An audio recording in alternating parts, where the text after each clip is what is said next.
The Kaduna State Chairman of the Pentecostal Fellowship of Nigeria (PFN), Emmanuel Baku, and his wife Cindy Baku have been kidnapped by gunmen at a praying camp in Jema local government area, Kaduna State.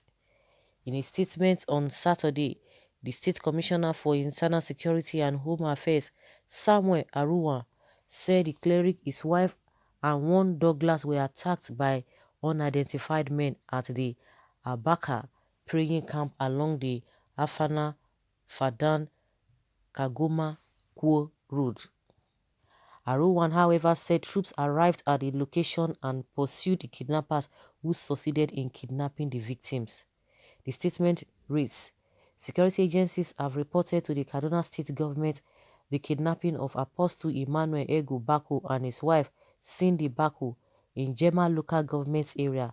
According to the reports, unidentified gunmen attacked the Abaka praying camp along the Afana Fadan Kagoma Kuo Road. They fired sporadically, hitting a vehicle as can be seen in the attack pictures before abducting Apostle Baku, his wife, and one Mr. Douglas from the camp. Troops arrived at the location and pursued the kidnappers who were however able to escape with the victims. Ha. Wow, this a police work, no be my oh. No be my at all. It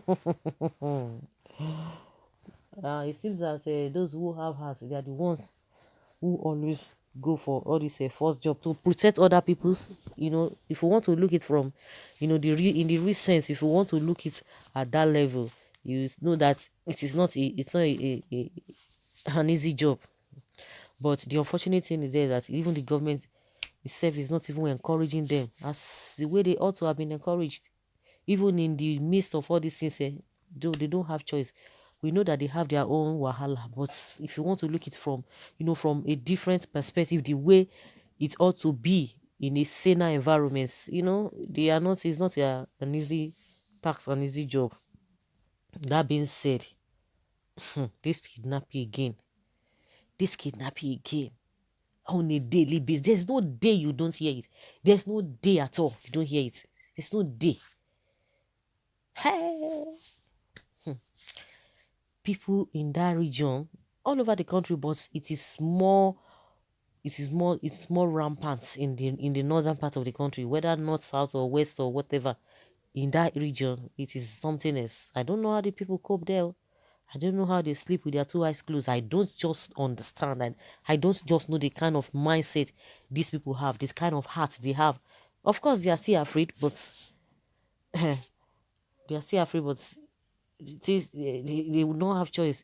They don't even have choice, because I remember some of the so-called residents in Kankara said that if really they have opportunity of or means of going out of the place, they would have gone out. And I think it is going to be applicable to all other places too that are experiencing all these bandits, gunmen, this and this and this and this and that. It is just rampant.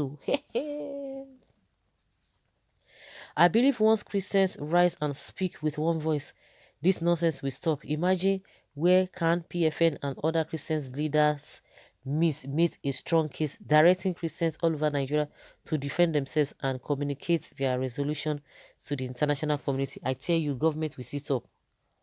I think it is high time we all defend ourselves, because the way things are going in this country, nobody knows what will happen next. I pray for their release. How can troops pursue kidnappers and fail to apprehend them when the kidnappers' mode of movement is by land? Why must the troops give up the chase without achieving their goal? This is shameful. Enough is enough. Let's call everyone to order. It is time to fight for our rights, to defend ourselves, and most importantly, to unite and face the common enemies. It may happen to anyone accidentally, unknowingly, so it's a matter of humanity. But they said that Christians and Muslims worship together yesterday at Nasarawa.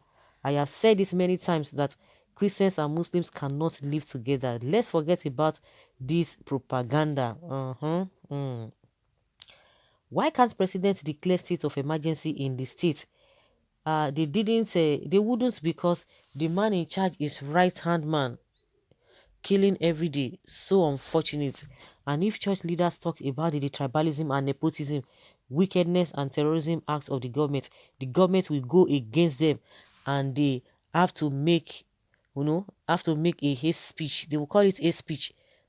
The world must know that the federal government of Nigeria and the governor of Kaduna State, El-Rufai, are behind the killing and abduction of Christians in the north. They want to use terrorism to intimidate us and take over our land for the Fulanis in Africa, but it is too difficult and may never happen, no matter the money they put in. Failed project, try again later. God no go shame us. They should be released on horse. Hmm. This is not funny. At all, it is not funny. By now, our northern brethren should learn Nehemiah tactics. Don't wait for government to help us or to help as you are praying your war implements in your hand. Northern youths are the most lazy set of people, yet they marry many wives, producing community of children. Later, they will be looking for who to kidnap for ransom. Let her prayer be heard if was released, because the president of Nigeria has said it all. Only God can supervise the insecurity in Nigeria. Over to the terrorist friendly governors of Zamfara and Katsina to put a call across to them, negotiate, pay ransom, and come to tell us how Buhari is not a religious bigot as against Bishop Kuka's submission, because he facilitated the release of a Christian cleric and his family. After the whole drama, none of the Fulani Islamic terrorists turned kidnappers will be arrested. Now, wow. Please, Northerners, you are the most affected. This is no longer about going against the North. This is about your safety. Rise up and do the needful. Troops arrive at the location 1 hour after they have left with their victims. Now, who one lie to say troops pursue them, but they were able to escape with their victims.